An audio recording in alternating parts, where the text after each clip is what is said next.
Hi, I've just finished this one. Quiet Contemplation of a Sandwich.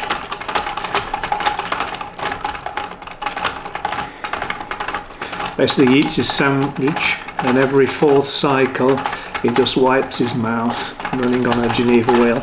I finished this one 15th of April 2008, 15 years ago. Same model, just slightly different colour. And still works pretty well, even though it's quite different in the mechanics at least. And I'll show you the difference and how I progressed things over the last 15 years. First big change is this one's made of softwood.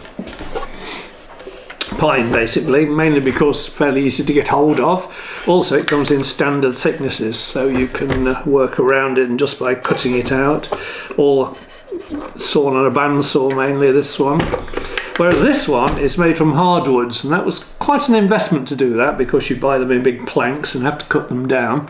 So I had to buy a big bandsaw and a planer thicknesser for this. So this one's oak and did beech, and looks very nice wood. As you can see, it's got inserts because it's the problem. The better, the tighter the tolerances you have, the more the movement of wood can affect it. So of course with the humidity the wood contracts and expands. So these inserts are made out of 12mm birch ply and keep the gears in the right distance apart. So that's the first change. Second change is this one's varnish, this one isn't. Varnishes have come on a bit, I think in 15 years at least, certainly I've found better ones. So this is a water-based acrylic varnish, whereas this one I would have probably used a one with some sort of spirit in it, which is much messier to use and gums the whole thing up. So no varnish there, varnish here. Also you can get these water-based ones with wax in them, which are really good for the gears.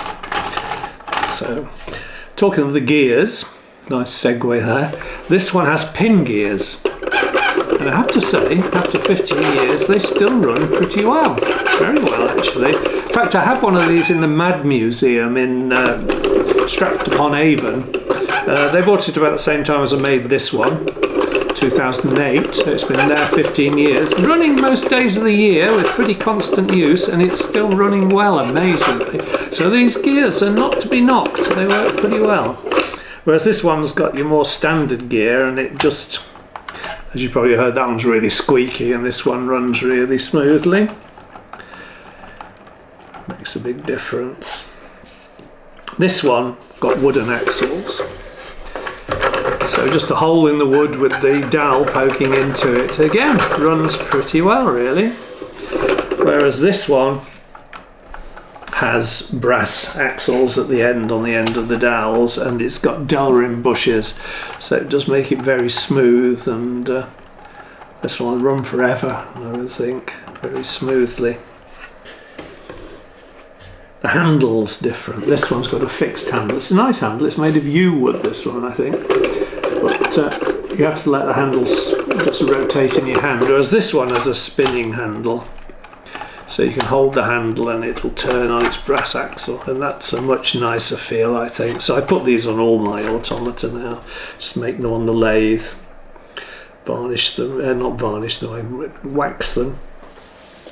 There's generally more brass work in this one. I also bought a small lathe, it just helps turn things down. Big advantage is that some of the fittings you can put set screws in them, and so you can make them adjustable, really useful for adjusting the eye and the jaw on this one.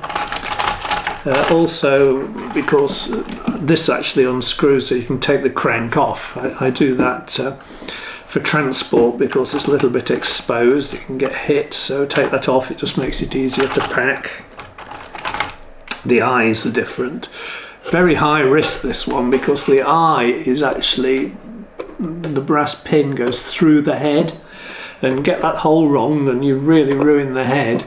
Whereas this one, it's internally fitted eyes which make them easier to position, and also there's less risk of ruining the head.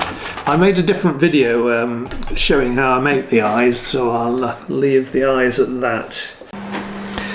In the original, the cam, the double cam that drives the scratching hand that's driven off a Geneva wheel, is a thin pointy cam, as you can see, but the disadvantage of this is that it gives a little bit of a snatching movement, and also it puts quite a lot of pressure on it as it pushes it down, because there's not a lot of distance between the fulcrum and where the second cam acts on the lever.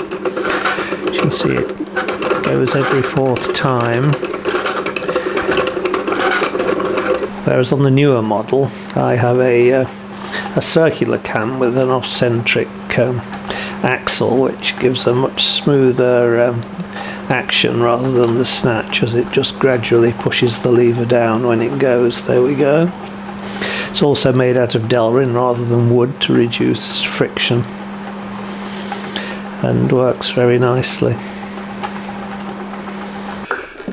The head's different on them. The head here is actually loose. It's actually just sitting on the jaw, so it's the jaw that turns it. The jaw's got a big job to do there though, because it's going up and down, and it's also turning the head, and so there's a danger that it gets unstable. So this one works okay, but there's a risk. Whereas this one, the head is fixed on the neck, and there's a brass tube going on which has got the jaw attached to it, and there's another up inside the brass tube. There's a rod which is driving the eyes. And the final difference is this one, the cam followers have rollers on them, so it's a little wheel going over the cam as it goes round, whereas this one is just wood on wood. Again, works right. Automata don't get that much use, so it'll run for a long time, but it introduces more friction, makes it noisier. So as you can hear, this one was quite a rickety, squeaky old job, even though it's working pretty well, whereas this one is as smooth as silk. So, thank you for watching. Any questions, put them in the comments please, and I'll answer them. So that's Quiet Contemplation of a Sandwich.